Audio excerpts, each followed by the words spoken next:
Anne and Bap, the Magical Friendship episode. 1. Welcome home, Bap. Opening scene. One bright Sunday morning, golden sunlight danced through the window and into a little girl's room. But today, Anne wasn't sleeping in. She was already wide awake, dressed in her favorite dress, and skipping around the house, buzzing with excitement. "Mom, is Dad home yet?" Anne asked her mother for the 10th time that morning. Anne's mom smiled and stroked her daughter's hair. "Almost, sweetie. He's on his way now. Are you excited?" "I'm so excited," Anne said, her cheeks rosy pink. "I can't wait to see what he's like." Main story.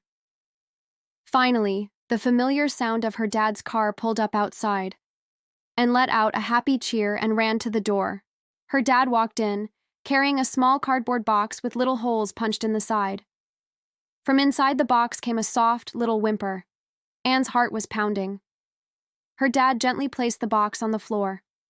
Anne knelt down, her curiosity taking over as she peeked through one of the holes. "Hello in there," Anne whispered. Her dad smiled and slowly opened the top of the box. And then, a tiny wobbly head popped up, covered in fur as golden and soft as corn silk. A pair of big, round, shiny black eyes looked up at Anne, full of shyness. A tiny body followed, with a little tail giving a slow, hesitant wag. "Oh, he's so cute," Anne whispered, careful not to startle the little one. "His fur is yellow like the corn in Grandma's garden," her mom said. "How about we name him Bap? It means corn in Vietnamese." "Bap, I love that name!" Anne clapped her hands. "Hi, Bap! My name is Anne." The little puppy, Bap, after a moment of hesitation, took his first clumsy steps out of the box. The world around him was so big and new. The floor was shiny, the legs of the dining table were like giant trees, and the house smelled warm and welcoming. Bap began his grand exploration. His tiny wet nose sniffed and snuffled everywhere. He followed Anne's feet, his tail wagging faster and faster. Wherever Anne went, Bap followed, like a little golden fluff ball on legs.